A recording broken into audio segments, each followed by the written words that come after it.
Bienvenido Daniel Haddad, fundador de Infobae. Mundialmente somos los número 1, duplicando al segundo. Tenía mucho miedo a quedarme en la calle. Yo vengo de una familia muy humilde y sabía lo que generaba la falta de dinero en casa. El primer día que le invité a salir, me quedé sin nafta. ¿Me ayudas a empujar el auto?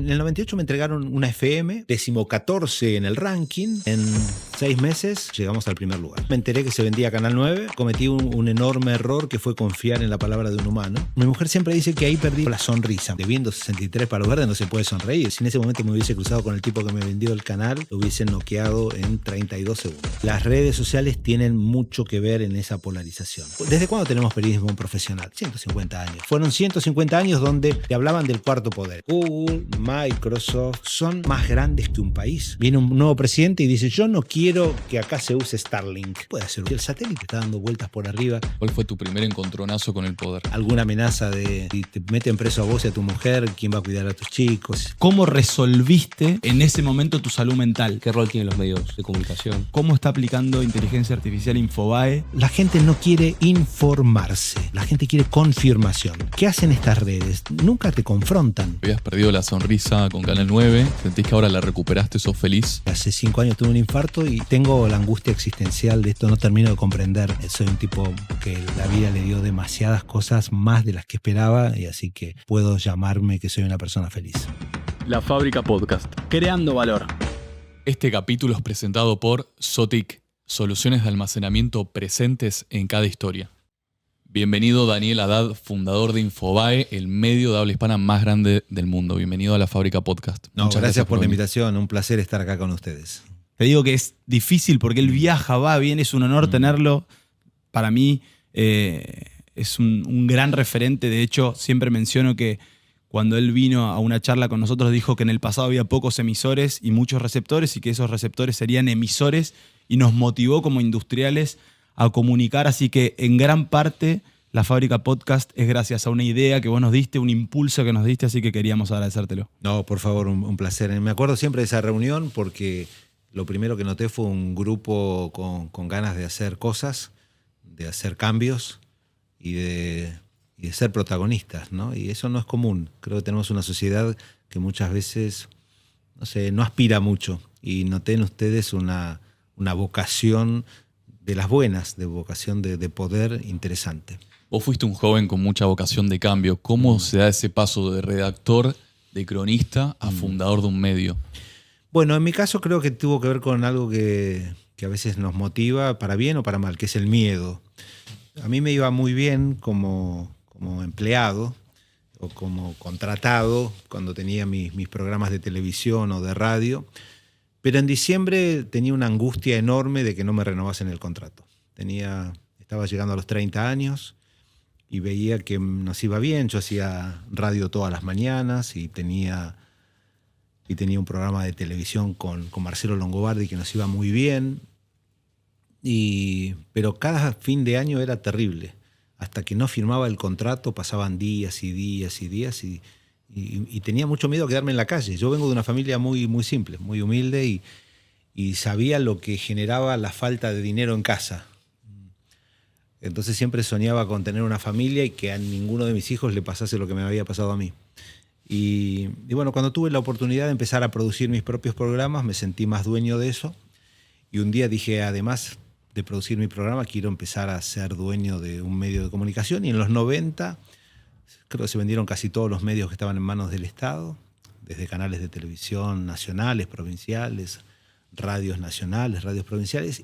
Y la última radio que quedaba, que prácticamente no la quería nadie, porque nadie quería una M, se privatizó y ahí empecé a ser mi propio dueño de alguna manera. Daniel, pero en ese entonces ser dueño de un canal de comunicación era mucho más complejo que ahora. Nosotros hoy hicimos un medio de comunicación con 3 micrófonos. Bueno, a ver, era más complejo en cuanto que necesitabas, además de lo económico, la licencia del Estado. Entonces vos podés hacer esto hoy y no le pedís permiso a nadie. No tenés que ir a una oficina pública que un burócrata te diga, usted puede transmitir, usted tiene una licencia, usted es licenciatario, palabra espantosa, no sé por qué el castellano a veces permite ese tipo de palabras, licenciatario, ¿no? Y yo era un licenciatario. Digo, tuve que pelear por una licencia, tuve que competir con otra persona que quería comprar esa radio. que quería hacer. La radio que yo hice fue Radio 10, mi primera radio. Y efectivamente las inversiones eran enormes, porque para transmitir en radio vos necesitas no solo estudios, sino necesitas planta transmisora, necesitas antenas, necesitas un campo, un terreno, algo así. Y lo mismo me pasó, siempre cuando recuerdo las diferencias entre cómo se transmitía antes y cómo se transmite hoy, siempre recuerdo el comienzo de C5N. Yo para montar C5N, que fue en el año 2007, a dólares de ese momento gasté $12.650.000. Esa fue la inversión. Que ¿cuándo la voy a recuperar, no? Eso traído a hoy debe empezar con 12 el número, me imagino deben ser 20 y pico de millones de dólares. Y era un canal de noticias 24 horas, muy bien equipado, con mucha más tecnología que los que en ese momento competían con nosotros. Ahora hoy, un influencer o dos influencers o un grupo de amigos compra este equipamiento y compite de igual a igual en calidad de audio, en calidad de imagen y en distribución a través de YouTube con cualquier canal grande. Entonces, ¿dónde empieza a estar el valor hoy? ¿En la tecnología? Bueno, relativamente. Hoy es un commodity la tecnología. El talento es lo que marca la diferencia. ¿Cómo hiciste? Porque me estás hablando de millones de dólares, pero ¿cómo llegaste a tu primer $1.000.000? Bueno, cuando yo hice Radio 10, a mí me entregan Radio 10 ¿En el 98?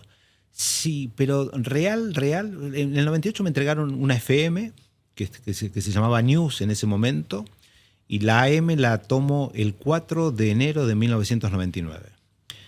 Ahí salimos con la primera programación, 14º en el ranking, y en 6 meses llegamos al primer lugar. ¿Cómo? Bueno, creo que fue interesante elegir a quién le hablábamos, ¿no? Primero creo que fue una radio que creamos el mito de que era la más potente. Decíamos Radio 10, la más potente. Y la verdad no era la más potente. Tenía la misma cantidad de kilowatts que Continental, que Rivadavia, que Mitre. Pero lo importante a veces son las percepciones más que las realidades, ¿no? Entonces la gente decía, che, qué bien que se escucha la radio. Y era de boca en boca eso. Después era una radio que tenía un discurso de centro-derecha, en un momento donde todo el periodismo estaba más bien ubicado en el centro-izquierda. Nosotros decíamos, si la sociedad es un círculo, y lo parto al medio para acá, y acá para este lado es derecha e izquierda. Y lo parto por acá, y de acá es clase media alta, clase media baja.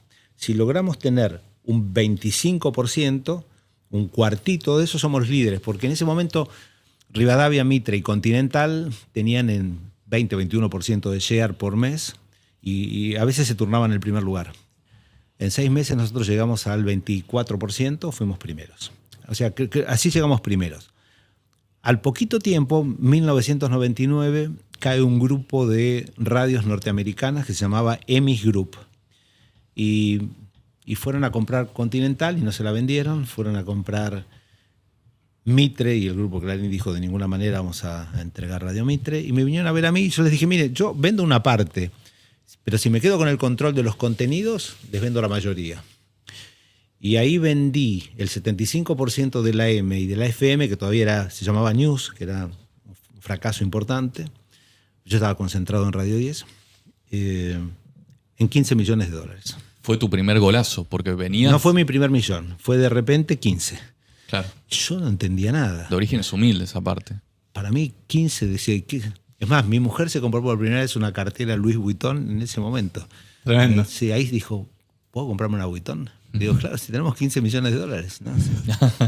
A ver, igual hablar de dinero es una cosa que no es una de las cosas que más disfrute, pero si para ustedes sirve, les cuento la historia.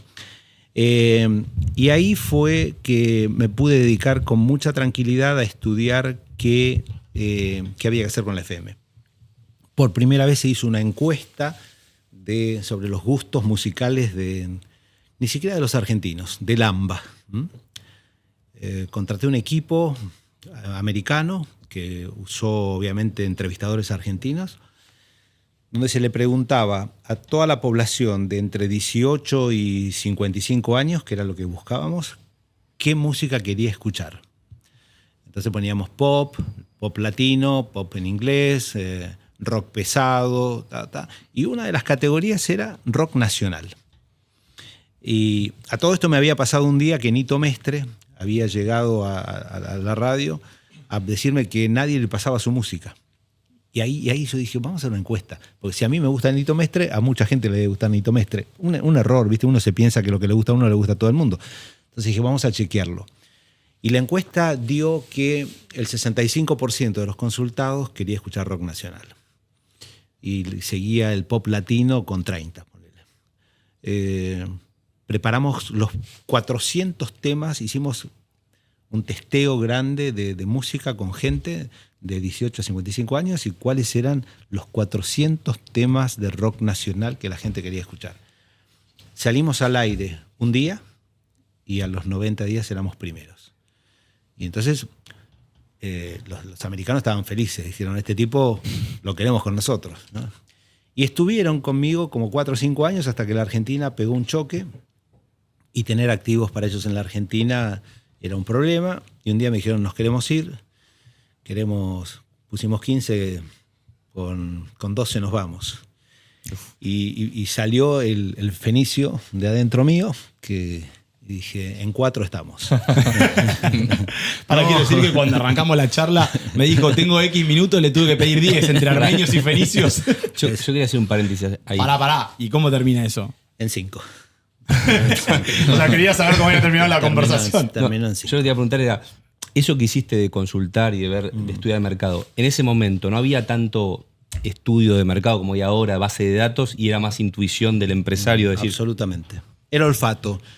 A ver, una frase mía era, yo tengo olfato. Ahora lo perdí con el COVID, no tengo nada de olfato, pero también reconozco que sería un irresponsable si tomase una decisión sin datos. Hoy me parece que no hay ningún tipo de decisión. Nosotros tomamos todo el tiempo. Infobae hoy es una empresa de datos. ¿Es una empresa periodística? Sí. ¿Es una empresa de desarrollo tecnológico? También. Pero sobre todas las cosas es una empresa de datos. Pero ¿cómo trabajan eso? O sea, obviamente vos tenés un montón de sistemas, yo pude ver, llegás a Infobae y vos vas viendo las métricas de Infobae donde cada nota tiene cuánta gente lo está mirando, pero ¿qué equipo tenés analizando el dato? Una es la generación del dato y desde el punto de vista del análisis, ¿quién te lleva a vos constantemente esos datos para decir, Dani, ¿qué hacemos con esto? Tenemos sistemas de alerta que los maneja un equipo de datos que nos alerta sobre tendencias, que cada vez lo estamos automatizando más, ¿no? Digo, tenemos, no sé, scrapeamos todo lo que son fuentes abiertas y imaginemos que, no sé, Tommy aparece en las fuentes abiertas 100 veces por hora, y en un momento aparece 500 y ahí aparece una luz amarilla. Che, ¿qué está pasando? Hablemos de esto. Primero miremos, y después aparecen 1000. Y ahí ya la alerta no es amarilla, es roja. Entonces ahí un editor se empieza a fijar por qué están hablando de Tommy. Y ahí se toma la decisión, ¿hacemos una nota o no? Y si la hacemos, ¿qué buscamos? ¿Qué datos? Tal vez es alguien que dice, Tommy dijo que el fin del mundo va a llegar. Bueno, llamémoslo, preguntémoslo por qué dijo eso. Eso antes era imposible. Hoy te diría que cualquier empresa puede hacerlo. Sí, perdón. No, perdóname a mí. No. Cuando vos decís luz amarilla, luz roja es que Infobae llegó tarde esa noticia. Antes, en la antigüedad se decía que había que llegar primero. No, siempre se quiere llegar primero en el periodismo a tener el primer dato, ¿no? Aunque sé que la gente ya no valora tanto las primicias, sino más el análisis quizás, o el what next, ¿no? Después de esto, ¿qué? Porque las primicias hoy las puede dar cualquiera desde la cuenta @carlos722 y tal vez el tipo la pegó porque estaba ahí, sacó una foto y vio el accidente. No, yo lo que digo es cuando decidimos qué es nota es que vamos a ocuparnos del tema, que vamos a poner un redactor o un equipo, depende del caso, de investigación, o le vamos a pedir a un colaborador nuestro especialista en ciencias o en lo que sea vinculado a esa noticia para que haga un artículo y que después un editor lo publique. No, de alguna manera eso que ustedes cuando ven que una noticia es importante o lo que sea, de alguna manera surge de Google, surge de redes, O sea, de alguna manera uno está muy linkeado a lo que pase. Pareciera como el cliente Google más que el final, ¿no? Nosotros vemos todo, vemos las tendencias de Google y las vemos más profundamente que lo ve cualquiera que ponga Google Trends. Nosotros tenemos métodos de ver con profundidad esos datos. Pero también vemos las tendencias de lo que se está hablando en Facebook, estamos viendo cuáles son las fotos más vistas en Instagram, estamos viendo qué pasa en TikTok, estamos viendo qué, no sé, en Twitter obviamente. Vemos todo, tenemos un equipo que está todo el tiempo monitoreando todo. Y lo que la inteligencia artificial nos está permitiendo es que el sistema vaya, busque, encuentre y traiga. Pero obviamente siempre la responsabilidad final está en un humano. Ya vamos a volver a eso y a la actualidad de Infobae y la inteligencia artificial. Quiero hacer un recap a la historia. Vos, digamos, la rompiste, te compraron, después pusiste el rock nacional, fuiste primero nuevamente y después, como un buen fenicio, terminaste adquiriendo nuevamente tu compañía por 5 millones de dólares. ¿Cómo continúa esa historia, tu historia? Bueno, después me pasaron dos cosas. Un día me enteré que se vendía Canal 9 y que prácticamente lo vendían por la deuda. Y ahí creo que cometí un enorme error, que fue confiar en la palabra de un humano, que es una cosa que no se las recomiendo. Una persona que espero no cruzármela más en la vida, me dirigía en ese momento Telefe, y me dijo... A ver, les cuento rápidamente. Un día me entero que un banco tenía mandato de venta para Canal 9, que era del mismo dueño que Telefe. Había una persona, Telefónica de España tenía 2 canales en la Argentina, Telefe y Canal 9. Todo lo bueno lo mandaba a Telefe y las pérdidas se las mandaba a Canal 9.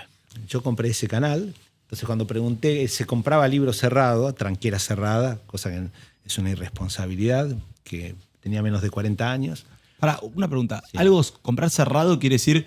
Que no tenés tiempo, tenés 15 días para hacer una oferta. En 15 días mirá lo que puedas, pero en 15 días para hacer un buen due diligence no te alcanza.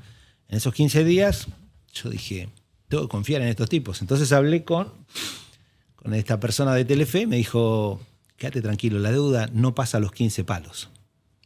Dije, 15 me suena familiar, lindo número, qué sé yo. Vamos. Eso te hizo, perdóname, eso hizo que vos confíes, hizo porque tienes una amistad o la reputación de la persona, ¿se entiende? Y era una persona, me parece que era destacada en el mercado argentino, ¿no? Y además me hablaba en nombre de un señor que se llamaba Ayerta, que era el número 1 de Telefónica del mundo, a quien llamé por teléfono antes de vender. Le dije, bueno, nos llegamos a un acuerdo, sí. Le dije, fulano me dijo tal número, sí. No sé, ese sí no sé qué significaba, pero yo lo tomé como que sí era el número. Y bueno, y un día entré a Canal 9. Era un canal que estaba totalmente parado. Tenía 500 empleados, que yo me había comprometido a mantener la fuente de trabajo para los 500. Cuando entré, vi que estaban todos en un gran pasillo. Canal 9 tenía como un ala central, era enorme, era un terreno más grande de Buenos Aires. Lo había construido Romay. Y dije, che, qué atenta la gente que está en el pasillo esperándome.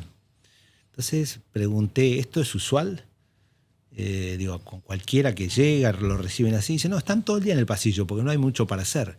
Entonces era mucha gente que no tenía trabajo, no se producía. Y fue un muy lindo desafío poner a hacer ese canal. Lo humano fue genial, la gente, la camiseta puesta de los trabajadores de Canal 9 fue increíble. Ahora también llevé un amigo para hacer un análisis de la compañía y detectamos que venía todos los meses y me decía, che, no son 15, son 25. El primer mes me dijo. ¿Qué 25? Millones de dólares de deuda. Primer mes pasó de 15 a 25 millones de dólares de deuda. Sí, porque cambió el dueño y empezaron a llegar pedidos. Che, me debes tanto, me debes las películas que compraste el año pasado, me debes la heladera y el freezer. No sé, llegaban deudas increíbles. Dios mío. Al mes siguiente eran 35. Y entonces junté con mis abogados y dije, vamos a devolver Canal 9. Entonces me tomé un avión, me fui a España, lo vi a Alerta y le dije, señor, me parece que nos confundimos. Usted me dijo 15, ya van 35. Me dijo, usted tiene más de 18 años, firma un contrato. Me humilló el tipo, ¿no? Le dije, esto es una guerra. Y decidí concursar la compañía. El concurso, ¿para qué sirve principalmente? Es la mejor auditoría que hay, porque todo el mundo tiene plazo. El famoso artículo 36 de la ley de concursos hace que todos los que creen que tienen una deuda o una creencia van y se presentan. Y ese día fue terrible. Esa fue la primera noche en mi vida que tomé alcohol, porque el número final dio $63 millones. Yo debía... Por 4 de lo que creías. Yo compré por 15, teóricamente. 63 no era ni rentable ni nada. Y ahí empezó una etapa de mi vida muy compleja que fue... Mi mujer siempre dice que ahí perdí la felicidad, ¿no? O la sonrisa más que la felicidad. Yo me reía mucho, sonreía todo el tiempo. Debiendo 63 palos verdes no se puede sonreír, es una cosa... No podés dormir. Y esa noche no podía dormir y por primera vez descubrí el vodka, que no es una mala recomendación, pero no sé si es bueno tomarlo para dormir, ¿no? Cuando me levanté sentí vergüenza, había un olor a alcohol en la mesa de luz, dije, algo anda mal.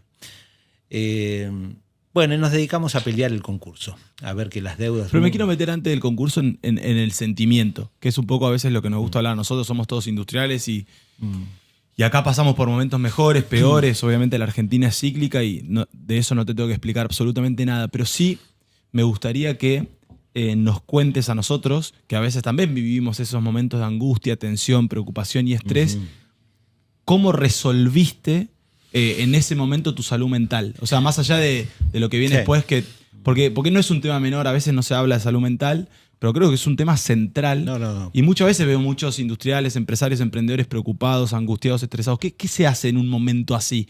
¿A quién recurre Daniel Haddad en momentos de tensión, estrés, miedo y angustia? Bueno, a ver, creo que diferenciaría en dos. Capítulo interno, mi psicóloga. En ese momento tenía un odio, quería... Si me cruzaba, yo boxeé muchos años, obviamente trato de no pelearme más en la vida con nadie, pero si en ese momento me hubiese cruzado con el tipo que me vendió el canal, lo hubiesen noqueado en 32 segundos, o antes me parece. Pero ese no es el camino civilizado para hacer los negocios. Tenía bronca, tenía miedo. Digo, yo no puedo parecer fundido. No sé, mi patrimonio no llegaba a ese número, pues si vendía todo no llegaba a eso. Entonces puse, creo que un gran equipo de abogados comercialistas, especialistas en concursos, que me dijeron, mira, podemos ir por el fraude que te hicieron o podemos simplemente defendernos y mostrar que muchas de estas deudas fueron infladas por X personas. Y ganamos, el concurso fue muy bueno. Conseguimos en 3 o 4 años bajar la deuda de esos 63 millones a un 25%. Conseguir conseguir un tiempo de gracia de 2 años y el resto pagarlo en 15 años. Entonces, el número de la empresa cambió totalmente. Cuando el número cambió y yo ya tenía el canal funcionando, ya había traído a Marcelo Tinelli, éramos dueños del Prime Time, Canal 9. Los canales en ese momento, la televisión abría a las 12 del mediodía, nosotros habíamos empezado a abrir a las 7 de la mañana, había comprado un helicóptero para el noticiero cuando nunca había un helicóptero en la Argentina. La cámara valía más que el helicóptero, era maravilloso, teníamos una cámara estabilizada. Cuando tuve todo eso y el canal era bárbaro, me pregunté, Daniel, ¿disfrutás esto? No. ¿Cómo no? No lo disfruto. ¿Por qué? Porque el canal, yo disfruto las noticias, ¿no? Y el hacer, pero obviamente cuando tenía tenía 3 novelas por día propias con Sebastián Ortega, tenía a Tinelli haciendo los Roldán, tenía a Marcelo todas las noches haciendo Showmatch, era un canal potente. Yo me aburría. ¿Por qué? Porque a mí me gustan las noticias, yo ponía noticiero a la mañana, al mediodía, a la tarde, a la noche. Dije, ¿cuánto vale esto? X. Vamos a venderlo. Entonces apareció un novio, que era un señor mexicano. Yo después del vodka volví a... ¿Pero cuánto tiempo después? O sea, de ese vodka, la venta fue... 3 años después. Sí, 4 años después. Y una duda más relacionada a eso. ¿Por qué en un momento de máxima tensión en cuanto a la deuda invertiste para salir de ese gran problema? Porque un canal sin éxito es muy difícil de vender. Yo quería, en algún momento esto va a estar saneado. Confiaba mucho en mis abogados, veía que el proceso iba bien. Dije, apostemos a que el canal esté bien. Digo, es como me imagino que una fábrica abandonada es más difícil que vender una fábrica donde estás al 100% de la producción y estás con un buen producto, estás haciendo las mejores camisas de Buenos Aires. Bueno, yo tenía las mejores camisas. Marcelo era una imagen impresionante en ese momento. La publicidad que nunca llegaba a Canal 9 llegó toda de repente. Los números estaban bastante bien y ahí encontré un novio, que fue un señor mexicano que tenía canales en toda América, tenía 30 canales y le faltaba su banderita en el territorio argentino. Don Ángel González y González, que conmigo fue un caballero. Lo iba a ver a su restaurante en Key Biscayne y en 3 noches de mucho vino, yo no sabía que había un vino muy bueno, se llamaba Sassicaia, que es de una bodega que se llama Antinori. No sé si alguien toma vino, parece que es un vino bastante bueno. Y este hombre tomaba el triple de lo que tomaba yo. Por cada copa que yo tomaba 3. Y con lo cual el precio lo discutimos, fue bárbaro. Claro. Y ventaja en tu negociación. Ventaja, sí, señor. Yo hacía que tomaba. Y bueno, nos pusimos de acuerdo y ahí vendí y el número fue atractivo. Por lo que había entrado, multipliqué por X 12X. ¿12? Sí, fue un buen negocio. El Fenicio funcionaba, ¿viste? En ese momento te diría que el dinero era una cosa importante para mí. Después con el tiempo yo no seguí la carrera de la riqueza. En un momento, una vez descubrí un libro, ya me voy a acordar cómo se llamaba, que decía que el hombre tenía que tener como clave saber qué era suficiente para él. Y en algún momento después de la venta de ese canal, después de esa venta del canal siguió la historia, que dije, quiero hacer un canal de noticias y ahí hice C5N.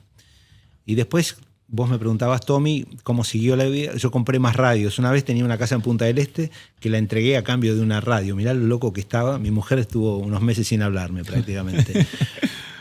Yo quería tener más radios, entonces y las fui poniendo todas en buen lugar. Un día hice Pop de nada. Pop nació 101.5 de cero. Vale 97.5 de cero y también llegó a estar primera. Hice una radio de música clásica que hacíamos conciertos en Buenos Aires. Amadeus fue increíble. Tuve una radio que se llamaba TKM y alguna más me voy a estar olvidando, pero en 2012 pasaron cosas y C5N, que era un canal exitoso, y estas radios también las tuve que vender. Entonces ahí te voy a preguntar, sí, señor, indiscutiblemente porque ya me hablaste del camino de la riqueza, que en un momento te dejó de interesar. Sí. Pero la posta de llegar a un lugar fue el poder. ¿Cuál fue tu primer encontronazo con el poder?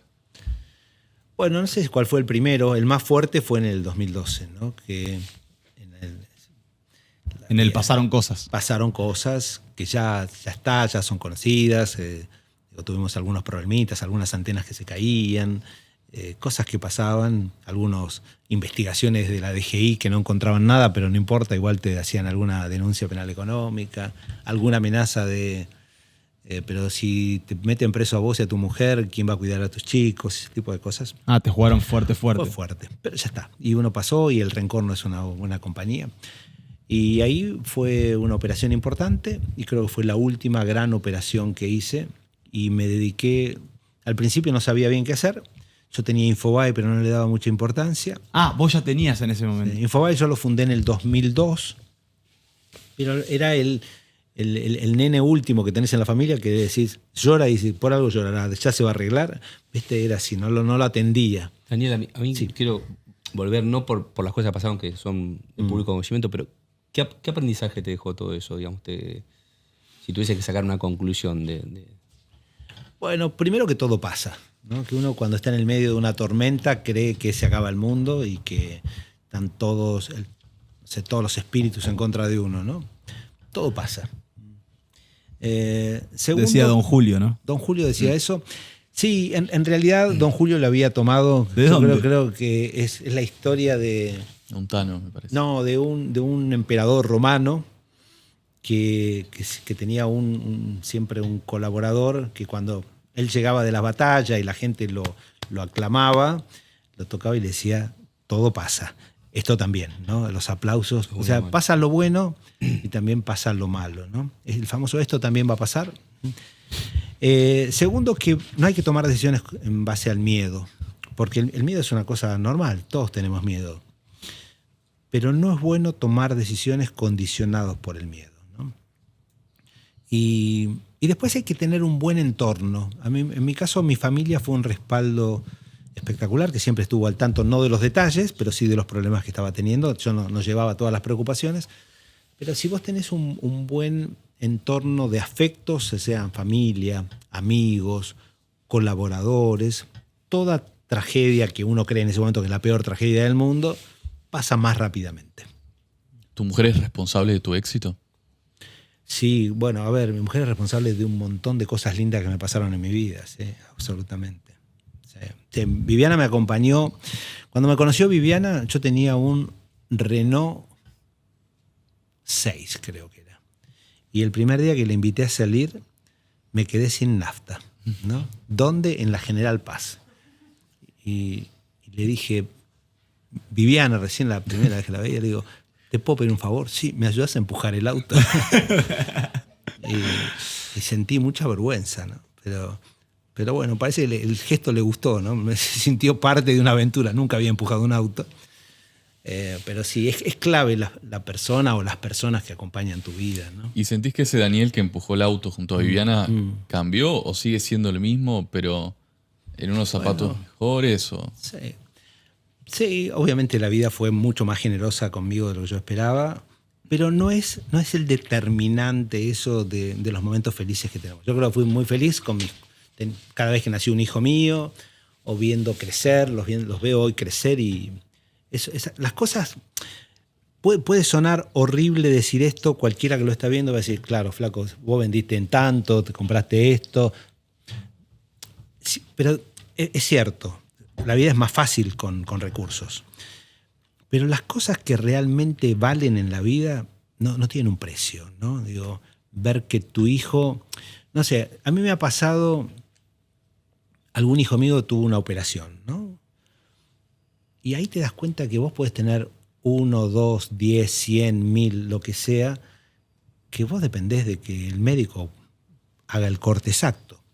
Hace 2 años estaba, por ejemplo, en Miami, un domingo, Viviana estaba cerrando un tema en Buenos Aires. Viviana tiene una empresa de tecnología aplicada a la educación.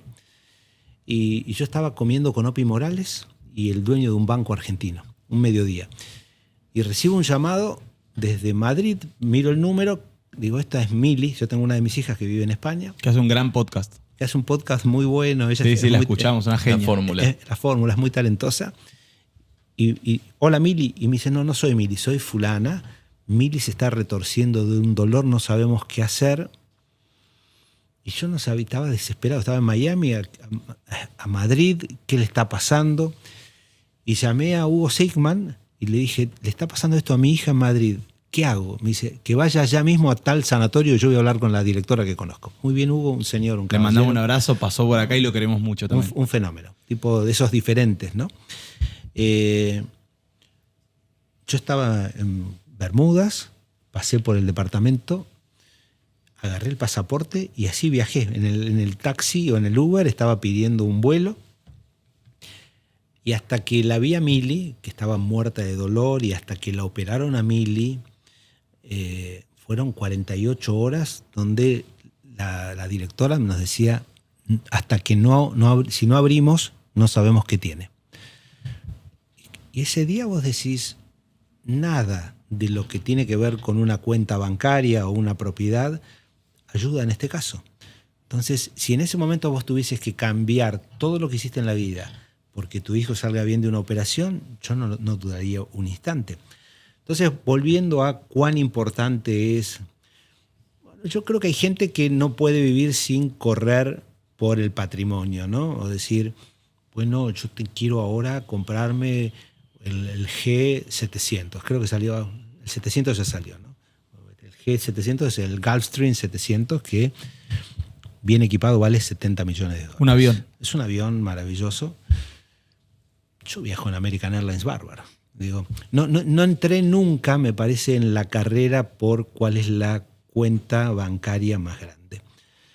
Y te juro que no me arrepiento de eso. Yo soy muy feliz exactamente con lo que tengo. Entonces, te decía, ese libro que es suficiente para vos, a mí me cambió la vida. Digo, y lo suficiente no solamente en recursos materiales, en recursos afectivos, ¿no? Digo, yo con el número de amigos que tengo, yo estoy en una etapa de la vida que estoy medio hosco, medio antisociable. No tengo ganas de conocer nuevos amigos. Debe ser que ya estoy grande o que tengo muy buenos amigos. Entonces, con los amigos que tengo es suficiente y no quiero perder ninguno. Sí dedico tiempo a no perderlos. Viste que uno a veces se olvida de los amigos en la carrera profesional.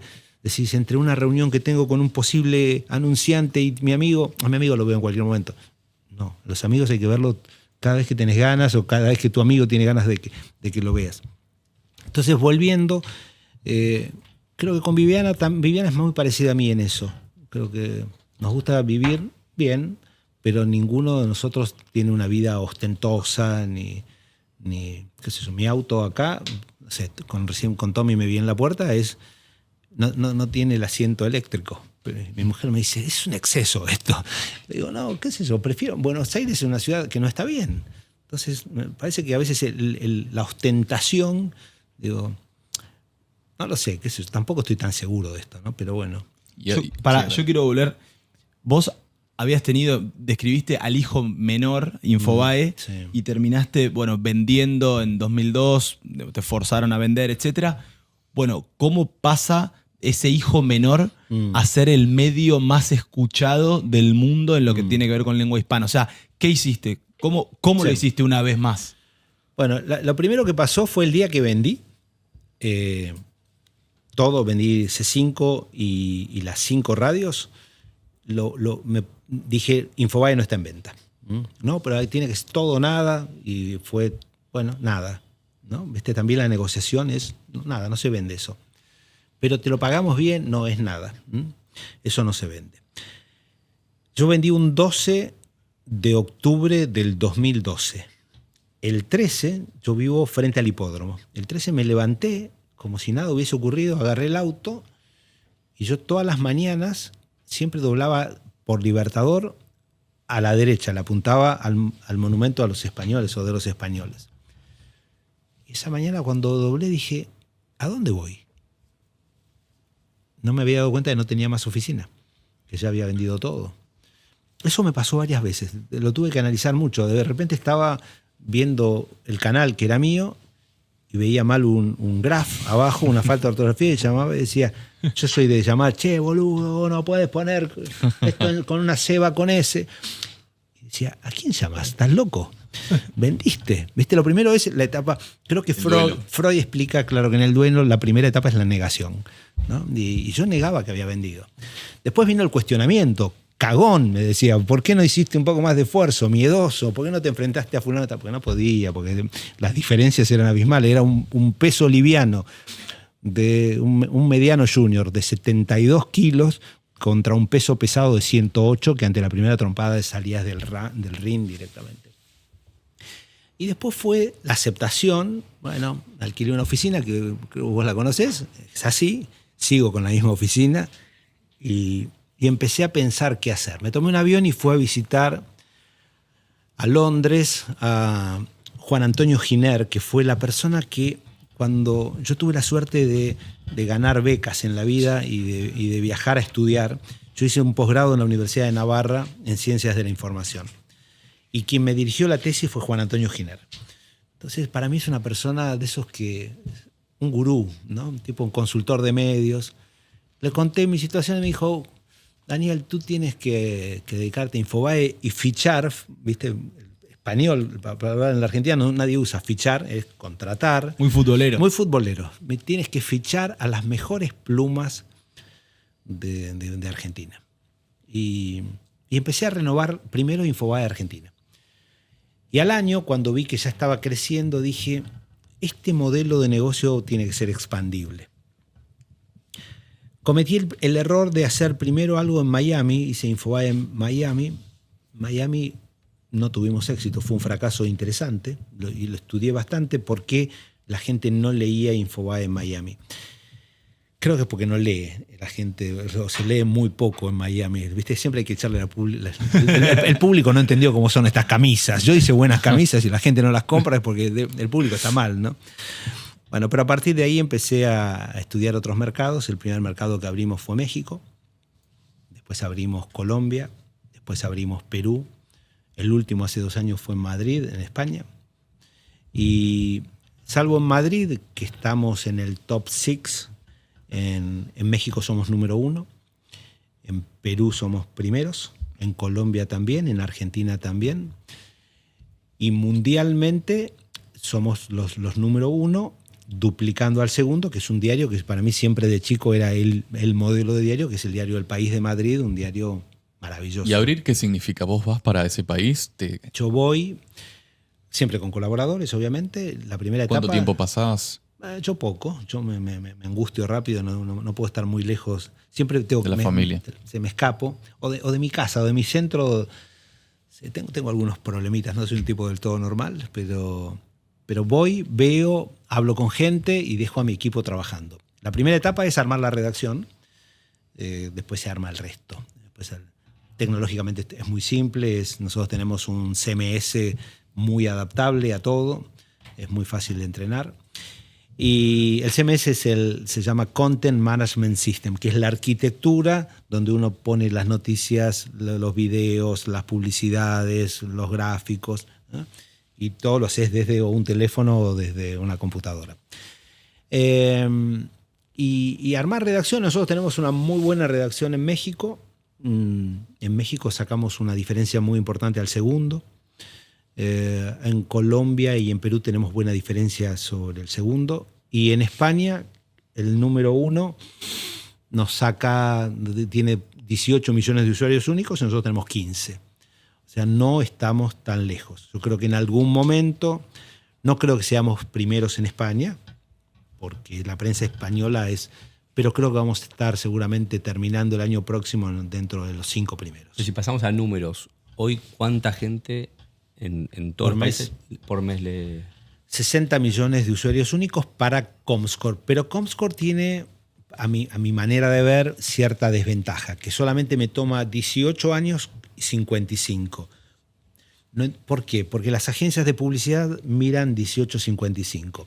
Ahora, tenemos chicos de 15 años que leen Infobae, pero tenemos mucha gente que tiene más de 55 que lee Infobae. O sea, yo para Comscore soy un señor que no compra autos. Yo tengo 63 años. Este tipo no debe comprar autos, no debe usar hoteles en el exterior, no debe comprarse tickets de avión. Es un concepto extraño, ¿no? Hemos endiosado, y cada vez que pasa el tiempo le tengo más bronca a ese endiosamiento, a la juventud. Esto de ser joven, que es una te digo lo más lindo de nuestra irresponsabilidad. Métrica. Nosotros, cuando vos mirás la métrica de la fábrica, nos miran hasta personas de 85 años. Magnífico. Y eso nos enorgullece porque es muy transversal. Es muy bueno. Ahora, si lo tuvieses que comer, vos no estás pensando tu medio de manera comercial. Ahora, si lo pensases de una manera pura y exclusivamente comercial, eso te juega en contra.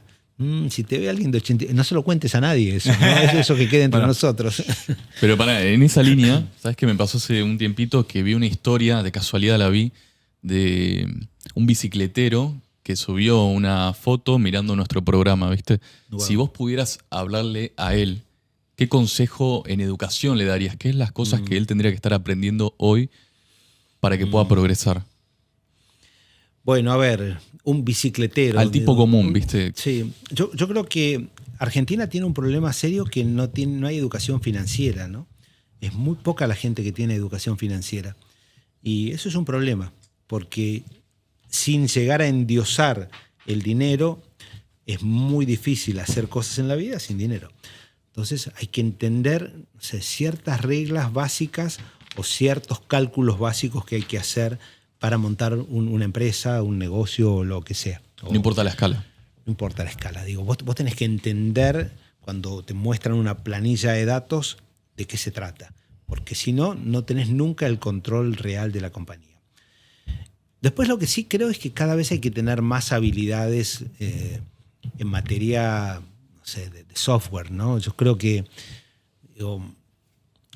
sé que cuanto más grande sos, más dificultades tenés. Pero también lo que te demuestran hoy las nuevas tecnologías es que son mucho más flexibles y fáciles de aprender. No sé, mi suegra tiene 92 años y descubrió, creo que por sus hijos, ChatGPT. Entonces, ¿para qué lo usa ella?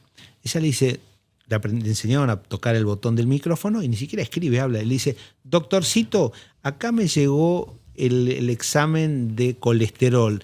Tengo 122 el bueno y 47 el malo. ¿Me puede decir usted que es? Y Cipiti le contesta. Entonces ella llama a todos sus hijos y dice, estoy fenómena, me dijo el doctorcito. ¿Qué te quiero decir con esto? Que las nuevas tecnologías son bastante amigables, están diseñadas para que la use mucha gente, son masivas. Vos antes, hace 30 años, alguien te decía, ¿qué estudia tu hijo? Computación. ¿Cómo estudiar computación? Claro, ¿viste? Y por suerte ya no hay que estudiar para programar. Hoy digo, para hacer codeo, no hace falta usar solamente ChatGPT, pero en Gemini podés codear niveles básicos muy bien. Entonces, ¿qué le recomendaría al bicicletero? Que se meta en todo esto, que le pierda el miedo, que independientemente de que su arte sea hacer las mejores bicicletas, que sepa ciertos conocimientos básicos de finanzas, ciertos conocimientos básicos de marketing, entender cómo tiene que ser la logística, la distribución, la venta. Son conocimientos... Y en esa línea decís que ChatGPT y todo lo que se está viniendo no va en contra del desarrollo del intelecto humano. Vos nos habías contado hace 7 años atrás que el promedio de lectura de una noticia era de más o menos 8 segundos. Que hoy tengamos todo al alcance de nuestra mano, ¿no va en contra de nosotros mismos? Bueno, a ver, yo creo que contra la realidad no se puede competir, ¿no? A mí, si vos me preguntás qué me preocupan de las tecnologías nuevas, son las adicciones que generan. O sea, que todos en la mesa acá tenemos un teléfono arriba de la mesa. Y ya deben estar medios aburridos de lo que yo les estoy diciendo y alguno de ustedes va a estar tentado en cualquier momento a mirar. Pedo, me quedo hasta mañana. No, pero vos sos un diplomático y por eso vas a llegar a presidente. Pero el común de los humanos hoy no resiste estar sin mirar el teléfono. Digo, a mí me encanta cuando me invitan a veces a dar una charla y hablo de esto y estoy hablando de esto y hay alguien que está con el teléfono. Y digo, ahí me divierte. Digo, a ver si podemos iluminar. Gracias por ser mi ejemplo, porque no pudiste resistir la tentación de estar... Y se pone todo colorada seguramente la persona. El tema de las adicciones es un tema serio. Hay un libro... Pero si nos pasa a nosotros y con el tema de chicos no es más terrible. grave. Bueno, hay un libro de un profesor de NYU que se llama La generación adicta. Si no me equivoco, creo que el profesor se llama Jonathan Haidt, algo así. Me puedo equivocar, pero es así.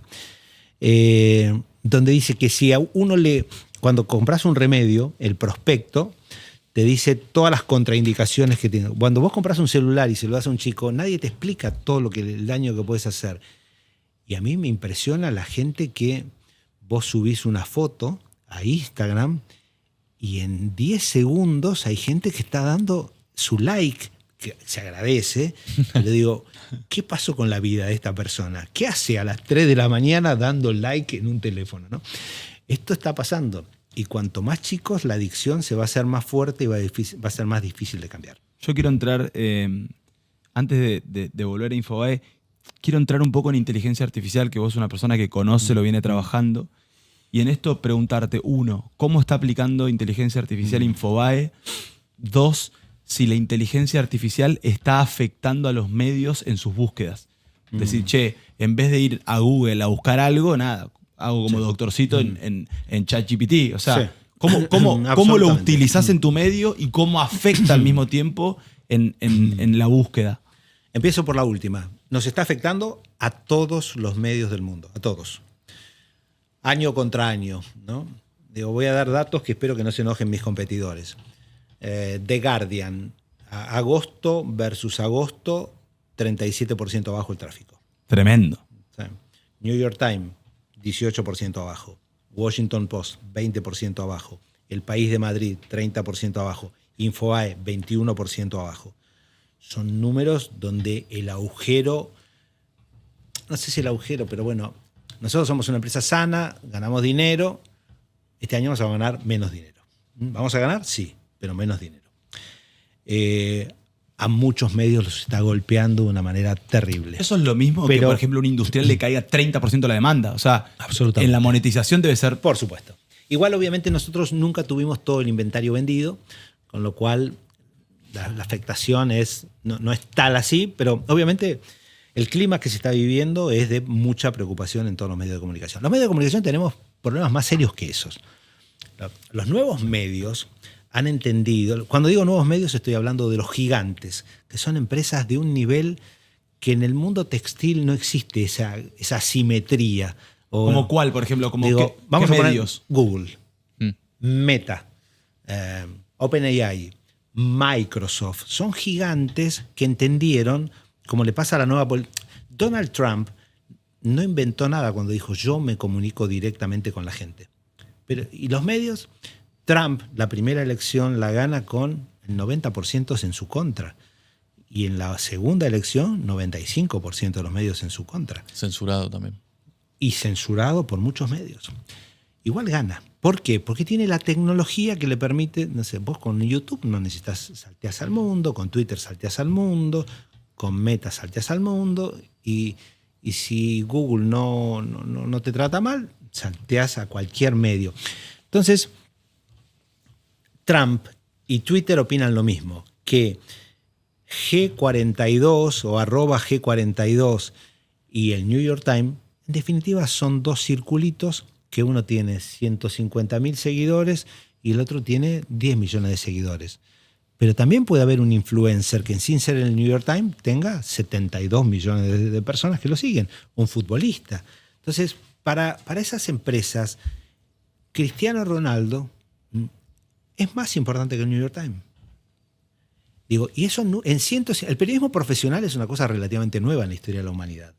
Digo, en el Imperio Romano no había el boletín de Roma contándole a la gente por dónde iba Julio César. No pasaba. ¿Desde cuándo tenemos periodismo profesional? 150 años. Con mucho poder. Fueron 150 años donde te hablaban del cuarto poder. El poder ejecutivo, el poder legislativo, el poder judicial y los medios de comunicación. Hoy, señores, ni por ahí es eso. Ahora, hoy te digo que es el poder legislativo, el poder judicial, el poder... ¿Cuál me estoy olvidando? El orden, yo cambio los Ejecutivo, órdenes. judicial, legislativo. Y acá arriba viene Google, Microsoft. Arriba. Digo, son más grandes que un país. Y no es una crítica, es solamente una descripción. Son mucho más grandes que un país. Y lo notamos, no sé, Ucrania, guerra, invasión rusa.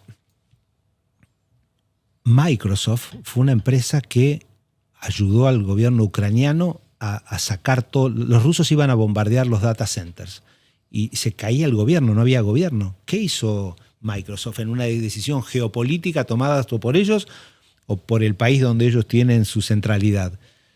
Fue y les ofreció la nube. Entonces, inmediatamente, cuando veían venir el avance, toda la información gubernamental terminó en la nube en una semana. Una cosa impresionante. Creo que fue el operativo de guerra más atractivo y menos estudiado y menos difundido que hay. No sabía ese. Sabía el de Starlink. Sabía que también Elon... Digo, Starlink. Starlink tiene más poder que un Estado. ¿Cómo le pones freno a una empresa como Starlink? Entonces, vos sos Brasil. ¿Por qué tanto poder? Porque la tecnología no está controlada por el Estado. Imaginemos el gobierno imaginemos Latinoamérica, no sé, Uruguay, ¿no? Un gran país que quiero, adoro. Imaginemos que mañana viene un nuevo presidente y dice, yo no quiero que acá se use Starlink. ¿Qué puede hacer Uruguay?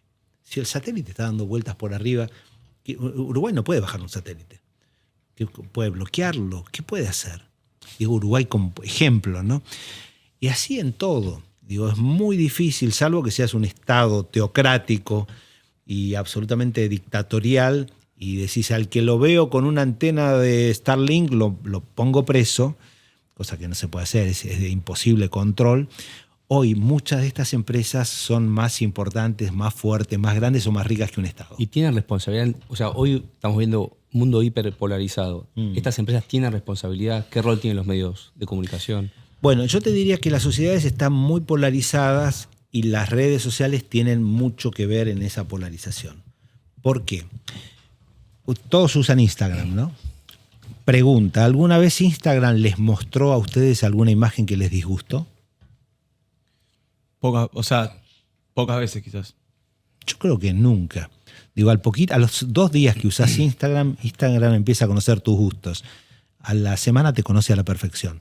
Si vos mirás rubias de ojos azules y lanchas de competición y hoteles en la Costa Azul, lo más probable es que solamente te muestre hoteles de ese nivel. Nosotros 4 casados, nuestra Lupita muy sana. Bueno, eso porque saben cómo funciona el algoritmo. Solo por eso. Alguno de ustedes debe tener abajo del asiento otro teléfono donde mira otro tipo de cosas. Pero, digo, lo mismo que pasa con Instagram pasa con Twitter. Entonces, si Twitter detecta que vos sos un tipo que te gusta los sindicatos, los controles del Estado, los gobiernos fuertes, y muy probablemente te va a recomendar, no sé, posts de tipos que políticamente piensan eso. No te va a poner un libertario, no te va a disgustar tu vista. Le importa 3 pitos lo que pensás. Lo que quiere es tenerte cada vez más tiempo. Retenido. Y a la inversa, si este sigue a Venegas Lynch, a Lilian Lemoine, ¿se llama? Sí. Lilian Lemoine, pensadores, estoy hablando de pensadores contemporáneos. Bueno, ¿qué más? Bueno, no creo que te ponga nada del Partido Obrero. Eso hace que tengas menos vocación al consenso, menos vocación a tolerancia hacia el otro, digamos. Y ahí quiero sumar a lo que dice Pedro. Eso pasa, y pasa otra cosa. Marty Baron fue el mejor editor de diarios que tuvo Estados Unidos hasta el año pasado, que se retiró como editor del Washington Post. Él fue primero, yo lo conocí en los 90 cuando editaba el Miami Herald, después se fue al Boston Globe e hizo la investigación de la pedofilia de la Iglesia Católica, o de algunos miembros de la Iglesia Católica en Boston. Hay una película. Hay una película que se llama Spotlight, que es espectacular. Y después se fue al Washington Post cuando lo compró Jeff Bezos. Cuando se retiró hicimos una comida para despedirlo y la pregunta fue: Martin, ¿por qué te retiras? Dijo, bueno, porque otra vez otro gobierno de Trump, ya estoy cansado, tengo 67 años, creo que me merezco el retiro, voy a escribir libros. Y además porque la gente, y esto es lo terrible, me dijo, la gente no quiere informarse. La gente no quiere información. ¿Cómo, Martín? No. La gente quiere confirmación. Entonces, hay una tendencia buscar, o sea, ¿qué hacen estas redes? Nunca te confrontan. Si vos pensás, no sé, como Venegas Lynch, lo más probable es que te mande, no sé, economistas liberales que refuercen lo que dice Venegas Lynch. Y vos tomás tu teléfono y decís, tengo razón, no solo claro. Venegas Lynch y yo pensamos esto. Hay otros más que piensan lo mismo. Del otro lado lo mismo. Y lo que genera esto es sociedades cada vez más divididas. ¿Cómo se va a arreglar? No lo sé, porque ¿quién tiene poder para decirle a Twitter, no me uses este tipo de algoritmos? A mí me pasa, cuando en Google busco, en Miami, a veces queremos a la noche pedir comida, ya se dieron cuenta qué pido yo. Y entonces lo que me aparece es lugares de sushi, ponerle, ¿no? Nunca me aparecen lugares de pastas, nunca pido a domicilio pasta. Y eso pasa en todo, ¿no? ¿Cómo se combate eso? No lo sé. Yo estaba caminando una vez y nos encontramos, no sé si te acordás. Me dijiste, estás leyendo eso, vas por el buen camino. Y era el ingeniero del caos. Y un poco, digamos, eso describe justamente lo que decís, de que el algoritmo hace que vos le puedas decir a cada uno lo que quiere escuchar, sí. Confirmar, y que eso aleja cualquier posibilidad de consenso. En ese sentido, y hablando de los algoritmos, los medios de comunicación, ¿cómo están modificando su comportamiento a la hora de comunicar las noticias? Porque vos también tenés no sé cómo se llama, una página principal donde quizás la nota para Valentino no es la que Tommy quiere leer. Yo podría hacer un diario para Tommy y un diario para Valentino. Puedo hacer un diario, un Infobae K y un Infobae liberal. ¿Y va hacia eso? No, nadie lo está haciendo, pero nosotros hoy tenemos la tecnología para hacerlo. O sea, yo cuando te digo que Infobae es una empresa de datos, es que yo no sé cómo se llama, ni quiero saber cómo se llama mi lector, pero sé que hay una IP determinada, que es la 10.132.26.1, que está todas las mañanas desde Posadas y al 1400, prende un Samsung X25 a las 7 de la mañana y ve noticias vinculadas con Boca. Ayer vio 3 notas de Russo, ve cosas vinculadas a Javier Milei, sigue el dólar y cada tanto lee cosas de Trump o del ejército de Israel. Punto. Yo podría hacerle la home a su medida. Alguien que mira desde el punto de vista financiero y económico dice, flaco, ¿y no lo estás haciendo? No, porque creo que ahí estaría perdiendo. Yo sigo creyendo, soy medio romántico, soy un decimonónico, que la prensa tiene una responsabilidad. Y alguien me podrá decir, flaco, ustedes están fuera de la cancha, ¿no se dieron cuenta? No sé, yo creo que ni estamos fuera de la cancha y no somos tampoco lo que éramos. Ahora, hacer esto sería transformarme en otra cosa que un medio. No sé si sí, en otra cosa, pero no sería un medio de comunicación.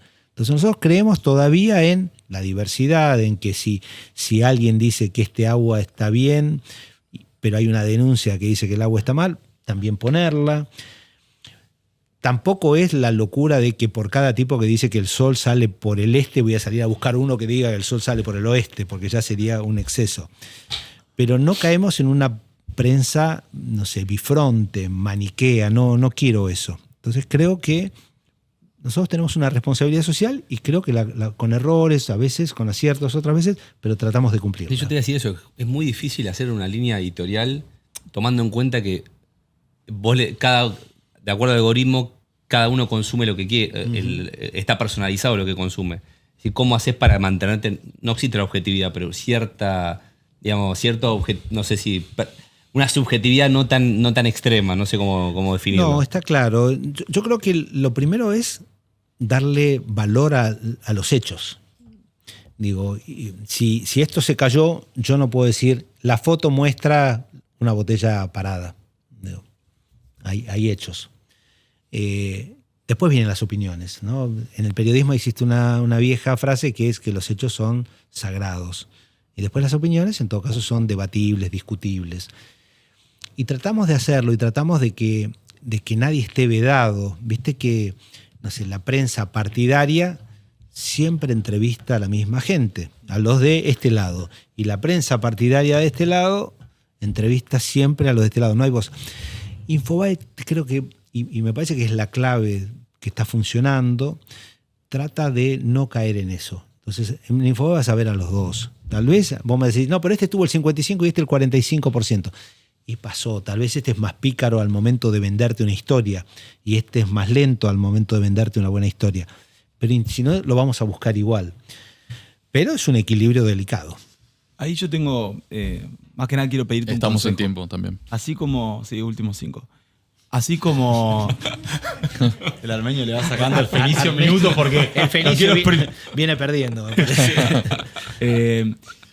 Vos hace muchos años nos recomendaste algo y nosotros seguimos tus consejos. De hecho, como arranqué, esto es parte... ¿Y dio algo de resultado? Sí, y quiero agradecerte... Porque estamos ofreciendo servicios a todos los que nos ven, podemos consultarlo. Y no solo quiero agradecerte por esa charla, sino que hace poco hicimos un evento del movimiento industrial, viniste específicamente de Estados Unidos y siempre estás para nosotros. Ahora te quiero pedir un consejo también para nosotros como la fábrica del podcast que está intentando transmitir un mensaje, humanizar las historias de los industriales, humanizar un poco o acercar este vínculo entre los industriales y empresarios con la sociedad. ¿Hacia dónde crees que tenemos que seguir nosotros como la fábrica del podcast o como grupo que quiere comunicar distinto, que quiere hacer distinto? O sea, ¿qué nos recomendás hacia adelante? No sé si en tecnología, en cultura, en equipo. ¿Cómo nos vamos reinventando como vos has hecho todo el tiempo? Y que verticalizamos al campo, al inmobiliario, fútbol. Bueno, yo creo que, te lo dije el otro día y lo repito, yo creo que ustedes son un grupo con una vocación de poder muy grande. Y eso es sano, eso es buenísimo. Porque cuando uno va buscando poder es para hacer cambios. Y la Argentina es un país que tiene que hacer muchos cambios. Uno de los primeros cambios que la Argentina necesita es mostrar que los tipos que son empresarios no son tipos que vienen a saquear, no, que son tipos que generan trabajo, que son tipos que generan riqueza, que hacen que una ciudad funcione mejor, porque si la gente está empleada, funciona mucho mejor que una sociedad donde la gente está desempleada. Entonces, la palabra que yo no sé si es humanizar, porque obviamente doy por descontado que cada empresario es un humano, es un tipo que tiene amores, odio, familia, hijos, amantes, no sé lo que es un humano, virtudes y defectos. Pero que son tipos que no... A ver, durante muchos años los empresarios cultivaron el perfil bajo. ¿Por qué? No, esto no es para mí, yo no tengo que mostrar. Yo creo que ustedes tienen que poner la luz donde están los empresarios y que la gente vea que son tipos que se levantan a las 5 de la mañana los del campo, que los otros pueden levantarse a las 8 de la mañana, pero no durmieron porque tenían que cubrir el descubierto, mostrar las preocupaciones, los temores, las angustias que tienen, qué les da alegría, si les da alegría cuando la cuenta corriente pasó por acá o cuando sacaron un nuevo producto que le compite de igual a igual a un producto que se vende del otro lado de la cordillera, por ejemplo. Y después creo que ustedes tienen que romper mitos. O sea, durante muchos años se ha metido en la cabeza de la gente, no, la Argentina no puede ser competitiva. Bueno, es cierto, no es competitiva con este sistema impositivo. No es competitiva cuando por un despido justo vos tenés que pagar una cantidad de miles de dólares que a una pyme la destruye. Digo, hay gente que no es emprendedora porque le conoce un amigo que un día puso un localcito y los 4 juicios que le hicieron lo quebró. Entonces, me parece que hay que poner la lupa también en todo eso. ¿Y ustedes qué ventaja tienen? Una, ya son un medio. 2, pueden ser un medio 360, pueden estar en donde sea. 3, se dedican solamente a un tema, la especialidad. O sea, vos no estás hablando de deportes. No se juntan ustedes para hablar acá de la última obra de teatro que produjo Suar y que es un éxito en la calle Corrientes con 3 actrices maravillosas. No, vos no tenés que cubrir eso. Yo tengo que cubrirlo. Digo, en cambio, ustedes pueden solamente hablar, hacer foco de lo que les está pasando a los amigos de ustedes, a los padres de ustedes, a los competidores de ustedes, a ustedes. Me parece que pasa por ahí. Ahora, lo que les digo lo están haciendo bien. En muy poco. Yo vi el acto del otro día y no sé cuánta gente en Buenos Aires puede hacer un acto de ese nivel y además con gente entusiasmada. Generalmente hay que pagarle a la gente para que vaya. Y el otro día era un meeting. Estamos como locos, queremos hacer un obra. ¿Nos acompañás Vamos el año todavía, que viene? por supuesto. Nos acompañás 5.000 personas. Sí, vamos todavía. Sí. ¿En 2 años Movistar? No, no. ¿No? No. En 2 años espero estar de vuelta acá, así que voy a tener más tiempo, se los acompaño. ¿Nos acompañás? Sí. Para cerrar mi última, tu mujer había dicho que habías perdido la sonrisa con Canal 9. ¿Sentís que ahora la recuperaste? ¿Sos feliz? A ver, tengo mucho para ser feliz. Tengo un problema que es que descubrí que soy finito, que yo no tenía agendado morirme y hace 5 años tuve un infarto y ahí dije, tengo que...